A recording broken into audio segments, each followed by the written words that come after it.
কাণ্ড দেখে এখনো মাথায় জ্যাম পেকে আছে। ভাইয়ারা শোনেন, হতে পারে আপনার বন্ধু অনেক পাওয়ারফুল একজন মানুষ, কিন্তু সেসব আমার সামনে চলবে না।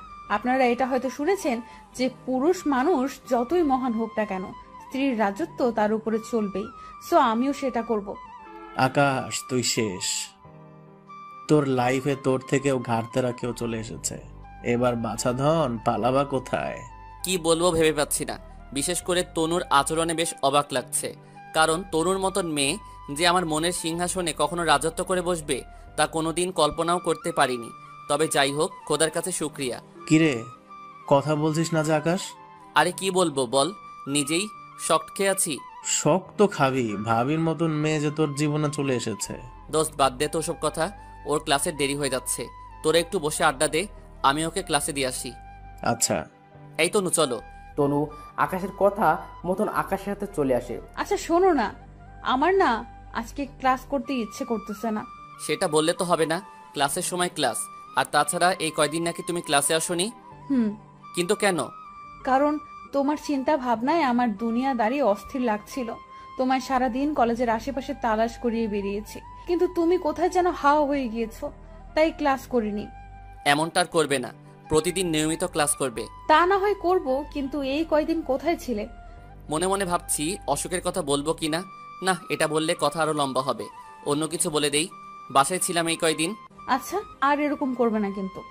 হুম, ঠিক আছে যাও, এবার ক্লাসে যাও। আর যে কয় ঘন্টা করতে ইচ্ছে হয় করে চায়ের দোকানের সামনে আসলে আমাকে পাবে। ঠিক আছে। মেয়েটাকে কলেজের ভিতরে ঢুকিয়ে দিয়ে চলে আসতে ধরলাম, তখনই সে দৌড়ে এসে আমায় পিছন থেকে জড়িয়ে ধরে ঘাড়ে কয়েকটা চুমু এঁকে দিল। মেয়েটার এমন ধারা আচরণে যেন আমার কথা বলার শক্তি পুরোপুরি হারিয়ে গিয়েছে। তারপর তনু ক্লাসে ঢুকে গেল। খোদা জানে কোন পাগলের পাল্লায় পড়লাম আমি। তবে হ্যাঁ, মেয়েটার চোখে আমার জন্য ভালোবাসা দেখেছি আমি। আশা করি কখনো আমায় কষ্ট দিবে না। এসব ভাবতে ভাবতে বন্ধুদের কাছে চলে এলাম। তখনই রাহাত আবার প্রশ্ন করলো, কিরে মামা, রিলেশনে গেলি অথচ বললিও না? কি ট্রেড দিবার ভয় নাকি? রাহাত তুই ভালো করে জানিস যে আকাশ এসবকে একটু কম ডরায়। আল্লাহ তাকে ধনসম্পদ দিতে কোনো দিকে কৃপণতা করেনি, সো ভয় পাওয়ার কিছুই নাই। আর তাছাড়া জানানোর মতন সময় হয়নি, কারণ কিছুদিন আগে একটা সিন ক্রিয়েট হয়, আর আজকে এসে মেয়েটার সাথে আমার রিলেশন হয়। তোরা হয়তো বিষয়টা পুরোপুরি না বুঝলেও কিছুটা আন্দাজ করতে পেরেছিস আশা করি। আরে বুঝতে পেরেছি পাগল। তারপর অনেকটা সময় বন্ধুদের সাথে আড্ডা দিলাম। ঘন্টা 2 থেকে যে যার যার মতন চলে গেল, কিন্তু আমি যেতে পারলাম না তনুর জন্য। কারণ পাগলিটা কখন ক্লাস না করে বের হয়ে আসে আমার জন্য কে জানে। বন্ধুরা চলে গিয়েছে, আর আমি দোকানের সামনে দাঁড়িয়ে দাঁড়িয়ে সিগারেট খাচ্ছি। তখনই দেখি তনু ক্লাস থেকে বেরিয়েছে। তনুর দিকে এগিয়ে গেলাম হাঁটতে হাঁটতে। কয় ঘন্টা ক্লাস করলে তনু? 3 ঘন্টা। যা করেছো তো ক্লাস না, এতেও ফাঁকি। হুম, আপনার কথা মতন ক্লাস তো করেছি, কিন্তু এবার আপনি আমার কথা মতন হাত থেকে সিগারেটটা ফেলে দিন। ওটার ধোঁয়া আমার অনেক বেশি জঘন্য লাগে।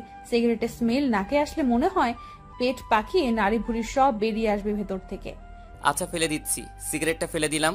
আচ্ছা বলো কোথায় বসবে? কেন, পার্কে টার্কে?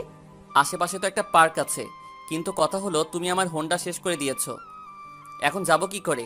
আচ্ছা,